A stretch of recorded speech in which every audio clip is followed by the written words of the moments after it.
ਜੀ, ਖਬਰਾਂ ਸ਼ੁਰੂ ਕਰਨ ਤੋਂ ਪਹਿਲਾਂ ਅੱਜ ਸ਼ਹੀਦ ਬਾਬਾ ਦੀਪ ਸਿੰਘ ਉਹਨਾਂ ਦਾ ਜਨਮ ਦਿਨ ਆ ਤੇ ਨਾਲ ਦੀ ਨਾਲ ਸ਼ਹੀਦ ਨਵਰੀਤ ਸਿੰਘ ਜੋ ਕਿਸਾਨ ਮੋਰਚੇ ਦੇ ਦੌਰਾਨ ਅੱਜ ਦੇ ਦਿਨ ਹਿੰਦੁਸਤਾਨ ਦੀ ਜੋ ਪੁਲਿਸ ਸੀ ਉਸਨੇ ਉਹਨੂੰ ਗੋਲੀਆਂ ਮਾਰ ਕੇ ਮਾਰ ਦਿੱਤਾ ਸੀ। ਸੋ ਉਹਨਾਂ ਨੂੰ ਵੀ ਆਪਾਂ ਅੱਜ ਯਾਦ ਕਰਨਾ ਹੈਗਾ ਜੀ। ਕੋਟਾਂ ਕੋਟ ਪ੍ਰਣਾਮ ਜਿਹੜਾ ਉਹ ਕਰਦੇ ਆ ਤੇ ਝੂਲ ਦੇ ਨਿਸ਼ਾਨ ਲੈਣ ਪੰਥ ਮਹਾਰਾਜ ਦੇ ਜਦੋਂ ਨਿਸ਼ਾਨ ਸਾਹਿਬ ਚੜਾਇਆ ਗਿਆ ਸੀ ਉਸ ਦੀਆਂ ਵੀ ਆਪਾਂ ਸਭਨਾਂ ਨੂੰ ਜਿਹੜੀਆਂ ਆ ਉਹ ਵਧਾਈਆਂ ਵੀ ਨਾਲ ਦੇ ਨਾਲ ਦਿੰਦੇ ਆ ਜੀ। ਤੇ ਅੱਜ ਖਬਰਾਂ ਵੱਲ ਚੱਲੀਏ ਰਾਜਕਵੀਰ ਸਿੰਘ ਜੀ। ਆਪਣੇ ਫ੍ਰਿਜ਼ਨੋ ਵਾਲੇ ਜੋ ਕਾਂਗਰਸਮੈਨ ਆ ਜਿਮ ਕੋਸਟਾ ਤੇ ਇੱਕ ਸਾਊਥ ਡਕੋਟਾ ਦੇ ਰਿਪਬਲਿਕਨ ਕਾਂਗਰਸਮੈਨ ਡਸਟੀ ਜੌਨਸਨ ਉਹ ਦੋਨਾਂ ਨੇ ਇੱਕ ਬਿੱਲ ਪੇਸ਼ ਕੀਤਾ ਟਰੱਕਿੰਗ ਕਪੈਸਿਟੀ ਦੇ ਵਿੱਚ ਇਨਕਰੀਜ਼ ਕਰਨ ਦੇ ਲਈ। ਜੀ, ਸਭ ਤੋਂ ਪਹਿਲਾਂ ਰਬਰ ਭਾਜੀ ਉਹਨਾਂ ਨੂੰ ਸਤਿ ਸ੍ਰੀ ਅਕਾਲ ਜੀ। ਸੌਰੀ ਮੈਂ ਮਿਸ ਕਰ ਗਿਆ ਸੀ ਜੀ। ਨਹੀਂ ਕੋਈ ਗੱਲ ਨਹੀਂ ਜੀ, ਕੋਈ ਨਹੀਂ। ਆਪਾਂ ਜਿਹੜੀ ਬਿੱਲ ਦੀ ਗੱਲ ਵੀ ਕਰਦੇ ਆ ਤੇ ਆਪਾਂ ਜਿਹੜੀ ਆ ਇਸ ਵੇਲੇ ਜਿਹੜਾ ਪਹਿਲਾਂ ਗੱਲ ਕਰ ਲਈਏ ਕਿ ਜਿਹੜੀ ਮਾਰਕੀਟ ਹੈਗੀ ਆ ਇਸ ਨਵੇਂ ਸਾਲ ਦੇ ਵਿੱਚ ਜਿਹੜਾ ਪਹਿਲਾ ਕੁਆਟਰ ਹੈਗਾ ਯੂਜਲੀ ਆਲਵੇਜ਼ ਕੁਆਟਰ ਸਲੋ ਹੀ ਹੁੰਦਾ ਆ। ਜਿਹੜਾ ਪਹਿਲਾ ਕੁਆਟਰ ਹੁੰਦਾ ਆ ਨੋਰਮਲ ਸਾਰੀਆਂ ਸੈਗਮੈਂਟਸ ਅਕ੍ਰੋਸ ਦਾ ਬੋਰਡ ਜਿਹੜੀਆਂ ਹੁੰਦੀਆਂ ਸਲੋ ਹੁੰਦੀਆਂ, ਖਾਸ ਕਰਕੇ ਜਿਹੜੀ ਓਵਰਸੀਜ਼ ਸ਼ਿਪਮੈਂਟਸ ਹੁੰਦੀਆਂ ਜਿਹੜੀਆਂ ਬਾਈ ਸ਼ਿਪ ਆ ਉਹ ਪ੍ਰੀਟੀ ਮਚ ਸਾਰੀਆਂ ਜਿਹੜੀਆਂ ਸਲੋ ਹੁੰਦੀਆਂ ਹੈਗੀਆਂ। ਸੋ ਇਸ ਕਰਕੇ ਜਿਹੜਾ ਇਹ ਕੁਆਟਰ ਹੈਗਾ ਸਾਰੀਆਂ ਸੈਗਮੈਂਟ ਜਿਹੜੀਆਂ ਉਹ ਸਲੋ ਹੈਗੀਆਂ ਇਸ ਵੇਲੇ।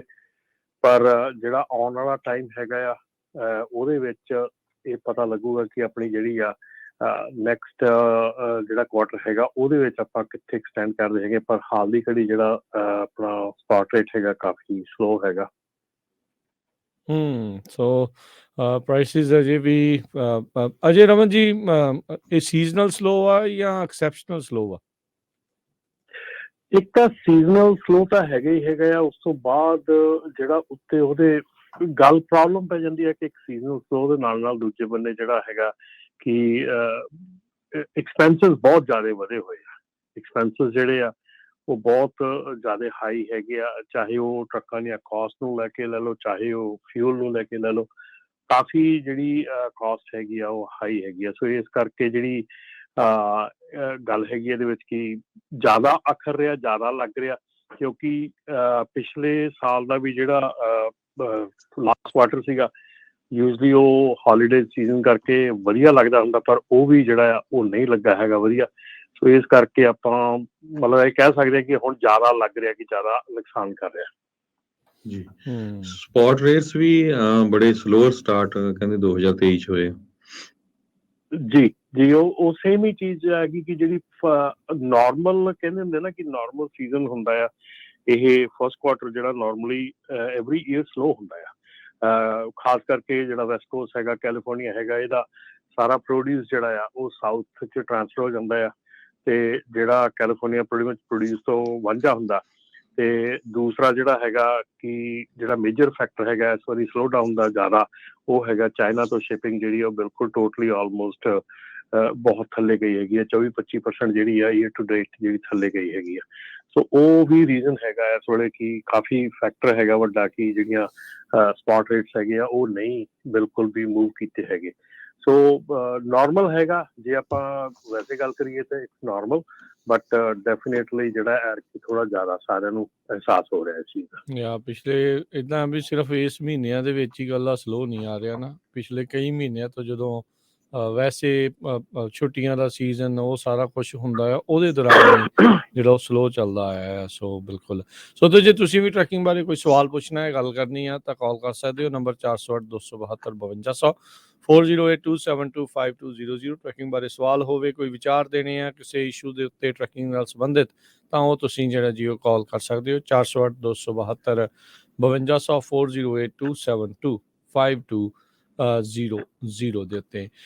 ਚਾਈਨਾ ਜਿਹੜਾ ਉਹ ਖੁੱਲਣ ਜਾ ਰਿਹਾ ਹੈ ਰਮਨ ਜੀ, ਖੁੱਲ ਚੁੱਕਾ, ਉਹਨਾਂ ਨੇ ਐਲਾਨ ਕਰ ਦਿੱਤਾ ਹੈ। ਕੀ ਉੱਥੋਂ ਜਿਹੜੀ ਹੁਣ ਸ਼ਿਪਿੰਗ ਜਾਂ ਪ੍ਰੋਡਕਸ਼ਨ ਦੇ ਲੈਵਲ ਆ ਉਹ ਵੱਧ ਕੇ ਟਰੱਕਿੰਗ ਦੇ ਉੱਤੇ ਅਸਰ ਪਾਉਣਗੇ?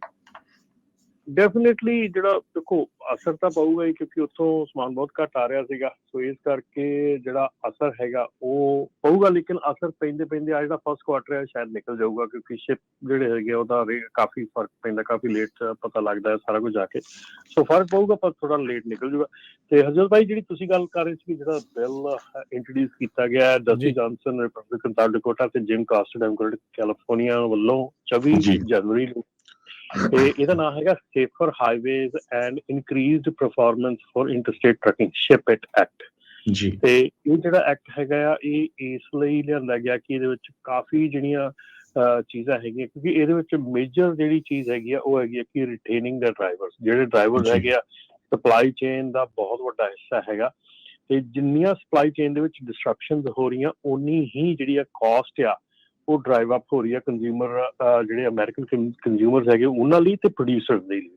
ਸੋ ਇਸ ਕਰਕੇ ਇਹਨਾਂ ਨੇ ਇਸ ਐਕਟ ਦੇ ਵਿੱਚ ਜਿਹੜਾ ਕਾਫੀ ਜਿਹੜਾ ਜ਼ੋਰ ਹੈਗਾ ਉਹ ਡਰਾਈਵਰ ਰਿਟੈਂਸ਼ਨ ਤੇ ਦਿੱਤਾ ਹੈਗਾ, ਡਰਾਈਵਰ ਟ੍ਰੇਨਿੰਗ ਤੇ ਜ਼ੋਰ ਦਿੱਤਾ ਹੈਗਾ ਇਹਦੇ ਵਿੱਚ, ਤਾਂ ਕਿ ਜਿਹੜੀ ਸਪਲਾਈ ਚੇਨ ਆ ਉਹਨੂੰ ਰੱਖਿਆ ਜਾ ਸਕੇ, ਮਤਲਬ ਕਿ ਕੀਪ ਅਪ ਰੱਖਿਆ ਜਾ ਸਕੇ। ਜਿਹੜੇ ਨਵੇਂ ਡਰਾਈਵਰ ਐਂਟਰ ਕਰਨਗੇ, ਐਸਟੈਬਲਿਸ਼ ਟਰੱਕ ਡਰਾਈਵਰ ਜਿਹੜੇ ਹੋਣਗੇ, ਜੇ ਉਹ $7500 ਐਲੀਜੀਬਲ ਹੋਣਗੇ ਉਹਦੇ ਟੈਕਸ ਕ੍ਰੈਡਿਟ ਦੇ ਲਈ, ਤੇ ਜਿਹੜੇ ਨਵੇਂ ਡਰਾਈਵਰ ਇਹ 'ਚ ਹੋਣਗੇ ਇਸ ਇੰਡਸਟਰੀ 'ਚ ਆਉਣਗੇ ਉਹ $10,000 ਤੱਕ ਦਾ ਟੈਕਸ ਕ੍ਰੈਡਿਟ ਜਿਹੜਾ ਉਹ ਲੈ ਸਕਦੇ ਇਸ ਚੀਜ਼ ਇਸ ਜਿਹੜਾ ਬਿੱਲ ਦੇ ਥੱਲੇ।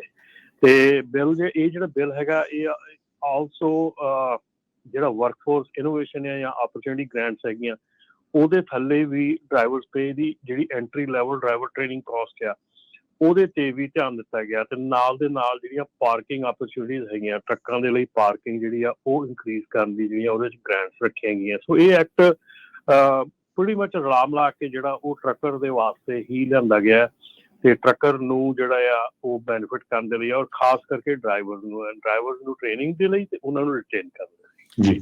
ਸੋ ਬਿਲਕੁਲ ਇੱਕ ਵਾਰੀ ਫਿਰ ਜਿੰਨੇ ਵੀ ਸਾਡੇ ਸਰੋਤੇ ਖਾਸ ਕਰਕੇ ਫ੍ਰਿਜਨੋ ਵਾਲੇ ਭਾਈ ਤੁਹਾਡੇ ਪਿੰਡ ਦਾ ਕਾਂਗਰਸਮੈਨ ਆ ਜਿਮ ਕੋਸਟਾ, ਉਹਦੇ ਆਫਿਸ 'ਚ ਉਹਨੂੰ ਕਾਲ ਕਰਕੇ ਥੈਂਕ ਯੂ ਵੀ ਕਰੋ, ਤੇ ਹੋਰ ਕਾਂਗਰਸਮੈਨਾਂ ਨੂੰ ਵੀ ਜਿਹੜਾ ਆ ਕਾਲ ਕਰੋ ਤਾਂ ਕਿ ਇਸ ਬਿੱਲ ਦੀ ਸਪੋਰਟ ਹੋ ਸਕੇ। ਅਲਟੀਮੇਟਲੀ ਆਪਣੀ ਕਮਿਊਨਿਟੀ ਦੇ ਬਹੁਤ ਸਾਰੇ ਜੋ ਭੈਣ ਭਰਾ ਆ ਟਰੱਕਿੰਗ ਇੰਡਸਟਰੀ ਦੇ ਵਿੱਚ ਜਾ ਰਹੇ ਆ ਜਾਂ ਆਲਰੇਡੀ ਹੈਗੇ ਆ, ਕਿਉਂਕਿ ਪਾਰਕਿੰਗ ਕੰਸਰਨ ਵਾਲਾ ਵੀ ਇਹਦੇ ਵਿੱਚ ਹੈਗਾ ਵੀ ਕਿੱਦਾਂ ਟਰੱਕ ਪਾਰਕਿੰਗ ਦੇ ਉੱਤੇ ਹੈਂਡਲ ਕਰਨਾ ਆ, ਤੇ ਬਾਕੀ ਕਮਰਸ਼ੀਅਲ ਡਰਾਈਵਿੰਗ ਲਾਇਸੈਂਸ ਦੀ ਜਿਹੜੀ ਪ੍ਰੋਸੈਸ ਆ ਉਹ ਵੀ ਕਹਿੰਦੇ ਕਾਫੀ ਹੋਰ ਸਿੰਪਲੀਫਾਈ ਕਰੋ, ਗ੍ਰਾਂਟਸ ਟਰੱਕ ਡਰਾਈਵਰਸ ਨੂੰ ਜਿਸ ਤਰ੍ਹਾਂ ਤੁਸੀਂ ਦੱਸਿਆ ਆ ਟੈਕਸ ਕ੍ਰੈਡਿਟ। ਸੋ ਇਹ ਵਧੀਆ ਚੀਜ਼ ਆ, ਜਿੱਥੇ ਇਹ ਗੱਲ ਹੁੰਦੀ ਆ ਤੇ ਜ਼ਰੂਰ ਕਾਲ ਕਰਕੇ, ਕੋਈ ਬੜਾ ਟਾਈਮ ਨਹੀਂ ਲੱਗਦਾ ਤੇ 1 ਮਿੰਟ ਲੱਗਦਾ ਵੀ ਥੈਂਕ ਯੂ ਤੁਹਾਡਾ ਇਹ ਬਿੱਲ ਆਉਣ ਦਾ। ਤੇ ਹੋਰ ਜਿੱਥੇ ਦੂਰ ਦੁਰਾਡੇ ਵੀ ਹੋਰ ਜਿੱਥੇ ਕਾਂਗਰਸਮੈਨ ਆ 430 ਦੇ ਕਰੀਬ ਕਾਂਗਰਸਮੈਨ ਆ, ਉਹਨਾਂ ਸਾਰਿਆਂ ਦੇ ਆਫਿਸਿਸ ਦੇ ਵਿੱਚ ਜਿੱਥੇ ਜਿੱਥੇ ਏਰੀਏ 'ਚ ਰਹਿੰਦੇ ਆ ਤੁਸੀਂ ਇਸ ਇੰਡਸਟਰੀ ਨਾਲ ਰਿਲੇਟਡ ਕਾਲ ਕਰਕੇ ਉਹਨਾਂ ਨੂੰ ਜ਼ਰੂਰ ਕਹੋ ਵੀ ਇਸ ਬਿੱਲ ਦੀ ਸਪੋਰਟ ਕਰੋ। ਸੋ ਅਜੇ ਪਾਸ ਨਹੀਂ ਹੋਇਆ, ਇਹ ਇੱਕ ਵਾਰੀ ਫੇਰ ਕਲੀਅਰ ਕਰਦੇ ਜਾਈਏ, ਇਹ ਅਜੇ ਪ੍ਰਪੋਜ਼ ਹੋਇਆ ਆ ਤੇ ਇਹ ਬਾਈਪਾਰਟੀਜ਼ਨ ਸਪੋਰਟ ਦੇ ਨਾਲ ਜਿਹੜਾ ਉਹ ਅੱਗੇ ਲਿਆਂਦਾ ਗਿਆ ਹੈ। ਦੋਨੋਂ ਹੀ ਪਾਰਟੀਆਂ ਦੇ ਜਿਹੜੇ ਕਾਂਗਰਸਮੈਨ ਆ ਉਹਨਾਂ ਨੇ ਮਿਲ ਕੇ ਕੀਤਾ ਆ। ਉਹ ਤਾਂ ਚਲੋ ਆਪਾਂ ਜਿਮ ਕੋਸਟਾ ਨੂੰ ਕਹਿੰਦੇ ਰਹਿੰਦੇ ਆ, ਚਾਹੇ ਕਿਸਾਨ ਆ ਚਾਹੇ ਵੀ ਭਾਈ ਇੱਧਰ ਦਾ ਸੋਚਦਾ ਨਹੀਂ, ਜੇ ਹੁਣ ਸੋਚਿਆ ਤੇ ਉਹਨੂੰ ਥੋੜਾ ਜਿਹਾ ਸ਼ਾਬਾਸ਼ੀ ਦੇ ਕੇ ਕੰਮ ਪੂਰਾ ਕਰਵਾ ਲਓ। ਇਹ ਜਿਹੜੀ ਚੀਜ਼ ਜਿਹੜੀ ਉਹ ਜ਼ਰੂਰ ਹੁੰਦੀ ਆ, ਤੇ ਜੇ ਹੋ ਜਾਵੇ ਤਾਂ ਜਿਹੜੀ ਇਸ ਚੀਜ਼ ਦੇ ਵਿੱਚ ਚੰਗੀ ਗੱਲ ਆ। ਰੀਸੈਂਟਲੀ ਹਰਜੋਤ ਸਿੰਘ ਜੀ ਤੇ ਰਮਨ ਜੀ ਆਪਾਂ ਇਹ ਵੀ ਖਬਰਾਂ ਜਿਹੜੇ ਸੁਣ ਰਹੇ ਸੀਗੇ ਵੀ ਜਿਹੜਾ ਇੱਕ ਇਨਫਰਾਸਟ੍ਰਕਚਰ ਬਿੱਲ ਪਾਸ ਹੋਇਆ ਸੀ ਉਸ ਦੇ ਤਹਿਤ ਪਾਰਕਿੰਗਸ ਬਣਾਉਣ ਦੇ ਲਈ ਜਾਂ ਟਰੱਕ ਸਟਾਪ ਬਣਾਉਣ ਦੇ ਲਈ ਉਸ ਦੇ ਉੱਤੇ ਵੀ ਜ਼ੋਰ ਜਿਹੜਾ ਉਹ ਚੱਲ ਰਿਹਾ ਹੈ। ਕੁਛ ਹਿਲਜੁਲ ਆਪਾਂ ਨੂੰ ਕੈਲੀਫੋਰਨੀਆ ਦੇ ਵਿੱਚ ਵੀ ਨਜ਼ਰ ਆਈ ਆ ਜਾਂ ਜੇ ਦੂਜੀਆਂ ਸਟੇਟਸ ਦੇ ਉੱਤੇ ਉਹਨਾਂ ਦਾ ਫੋਕਸ ਆ? ਇਹ ਤੇ ਆਪਾਂ ਜਿਹੜੇ ਹੁਣ ਟਰੱਕਰਸ ਹੈਗੇ ਜਿਹੜੇ ਬਾਹਰ ਜਾਂਦੇ ਹੈਗੇ ਉਹਨਾਂ ਦੇ ਕੋਲੋਂ ਪੁੱਛ ਸਕਦੇ ਆ ਕਿ ਕੀ ਇੰਪਰੂਵਮੈਂਟ ਹੋਈ ਹੈਗੀ ਆ। ਮੇਰੇ ਖਿਆਲ ਦੇ ਵਿੱਚ ਅਜੇ ਉਹ ਜਿਹੜੀ ਆ ਮਨੀ ਆ ਉਹ ਆਉਣੀ ਤੇ ਇੰਪਰੂਵਮੈਂਟ ਹੋਣੀ ਜਿਹੜੀ ਆ ਉਹ ਅਜੇ ਸਟਿਲ ਮੇਰੇ ਖਿਆਲ ਦੇ ਵਿੱਚ ਥੋੜੀ ਦੇਰ ਹੈਗੀ ਆ, ਪਰ ਡੈਫੀਨੇਟਲੀ ਜਿਹੜਾ ਬਿੱਲ ਦੇ ਵਿੱਚ ਰੱਖੀਆਂ ਗਈਆਂ ਉਹਦੇ ਵਿੱਚ ਜ਼ਿਆਦਾਤਰ ਜਿਹੜੀ ਆ ਮੇਰੇ ਖਿਆਲ ਦੇ ਵਿੱਚ ਬਾਹਰਲੀ ਸਟੇਟਸ ਦੇ ਵਿੱਚ ਜ਼ਿਆਦਾਤਰ ਉਹਦੇ ਤੇ ਇੰਪਰੂਵਮੈਂਟਸ ਹੋ ਜਾਂਦੀਆਂ। ਆਪਣੇ ਕੈਲੀਫੋਰਨੀਆ ਦੇ ਵਿੱਚ ਪਤਾ ਨਹੀਂ ਕਿਉਂ ਇਹ ਜਿਹੜੀ ਚੀਜ਼ ਹੈ ਇੱਥੇ ਬਿਲਕੁਲ ਅਣਗਹਿਲੀ ਕਰ ਦਿੱਤੀ ਜਾਂਦੀ ਆ। ਖਾਸ ਕਰਕੇ ਜੇ ਆਪਾਂ ਦੇਖੀਏ ਤੇ ਬੇ ਏਰੀਏ ਦੇ ਵਿੱਚ ਟਰੱਕ ਪਾਰਕਿੰਗ ਜਾਂ ਆਪਾਂ ਜੇ ਕਹੀਏ ਵੀ LA ਦੇ ਵਿੱਚ ਟਰੱਕ ਪਾਰਕਿੰਗ ਜਿਹੜੀ ਆ ਬਹੁਤ ਜ਼ਿਆਦਾ ਔਖੀ ਹੈਗੀ ਆ। ਜੇ ਤੁਸੀਂ ਸ਼ਹਿਰਾਂ ਦੇ ਵਿੱਚ ਡਿਲੀਵਰੀ ਕਰਨ ਜਾਂਦੇ ਆ ਤੇ ਤੁਹਾਨੂੰ ਪਤਾ ਹੋਣਾ ਹੈ ਕਿ ਇਹਨਾਂ ਸ਼ਹਿਰਾਂ ਦੇ ਵਿੱਚ ਪਾਰਕਿੰਗ ਕਰਨੀ ਕਿੰਨੀ ਮੁਸ਼ਕਲ ਹੈਗੀ ਆ ਔਰ ਕਿੰਨਾ ਔਖਾ ਹੈਗਾ। ਸੋ ਇਸ ਕਰਕੇ ਜਿਹੜੀਆਂ ਆਪਣੀਆਂ ਪਾਰਕਿੰਗਸ ਹੈਗੀਆਂ ਉਹਨਾਂ ਦੇ ਉੱਤੇ ਜੋ ਵੀ ਚੱਲ ਰਿਹਾ ਹੈਗਾ, ਮੇਰੇ ਖਿਆਲ ਅਜੇ ਆਪਣੀ ਸਟੇਟ ਦੇ ਵਿੱਚ ਤਾਂ ਏਡਾ ਕੁਝ ਦੇਖਣ ਨੂੰ ਮਿਲਿਆ ਨਹੀਂ ਹੈਗਾ ਉਹਦਾ। ਇੱਕ ਜਿਹੜਾ ਖਬਰ ਆਈ ਸੀ ਫਲੋਰੀਡਾ ਤੇ ਟੈਨਸੀ ਦੇ ਵਿੱਚ ਮਿਲੀਅਨਸ ਆਫ ਡਾਲਰ ਉਹਨਾਂ ਨੂੰ ਅਲਾਟ ਕੀਤੇ ਗਏ ਆ ਵੀ ਉੱਥੇ ਜਿਹੜੇ ਵੱਧ ਤੋਂ ਵੱਧ ਜਿਹੜੀਆਂ ਹੋਰ ਪਾਰਕਿੰਗ ਜਿਹੜੀਆਂ ਸਪੇਸਿਸ ਆ ਪਲੇਸਿਸ ਆ ਉਹਨਾਂ ਨੂੰ ਹੋਰ ਐਡ ਕੀਤਾ ਜਾਵੇ, ਇਸ ਦੇ ਵਿੱਚ ਵਧਾਇਆ ਜਾਵੇ। ਚਲੋ ਚੰਗੀ ਗੱਲ ਆ। ਤੇ ਆਪਣੇ ਵਾਲੇ ਰਾਜ ਤੇ ਆਪਣੇ ਵਾਲੇ ਤੇ ਜਿਹੜੇ ਐਗਜ਼ਿਸਟਿੰਗ ਟਰੱਕ ਸਟਾਪ ਜਾਂ ਐਗਜ਼ਿਸਟਿੰਗ ਜਿਹੜੇ ਰੈਸਟ ਏਰੀਆਜ਼ ਹੈਗੇ ਉਹ ਵੀ ਬੰਦ ਕਰੀ ਰੱਖਦੇ, ਤੇ ਇਸ ਕਰਕੇ ਆਪਣੇ ਵਾਲਿਆਂ ਨੂੰ ਤਾਂ ਨਵੀਂ ਖੋਲਣ ਦੀ ਛੱਡ ਕੇ ਆਪਣੇ ਤਾਂ ਐਗਜ਼ਿਸਟਿੰਗ ਹੀ ਬੰਦ ਰੱਖਦੇ ਆ। ਸਮਝ ਨਹੀਂ ਆਉਂਦੀ ਇਹਨਾਂ ਦਾ ਕੀ। ਕਲੈਰੀ ਵਾਲਾ ਖੁੱਲਿਆ ਕਿ ਨਹੀਂ ਖੁੱਲਿਆ ਅਜੇ? ਨਹੀਂ, ਖੁੱਲਾ ਨਹੀਂ, ਕਾਫੀ ਚਿਰ ਜਿਹੜਾ ਉਹ ਬੰਦ ਹੀ ਜਿਹੜਾ ਉਹ ਰਿਹਾ ਸੀ। ਅਜੇ ਵੀ ਕਈ ਬੰਦ ਹੋਣਗੇ ਹੋਰ ਵੀ, ਤੇ ਕਹਿੰਦੇ ਰਿਹਾ ਕਰੋ ਉਹਨਾਂ ਨੂੰ ਜਿਹੜਾ ਉਹ ਕਹੋ ਤਾਂ ਜੋ ਵੀ ਭਾਈ ਇਹ ਵੀ ਇਸ ਦੇ ਉੱਤੇ ਵੀ ਜਿਹੜੀ ਉਹ ਨਜ਼ਰ ਮਾਰਦੇ।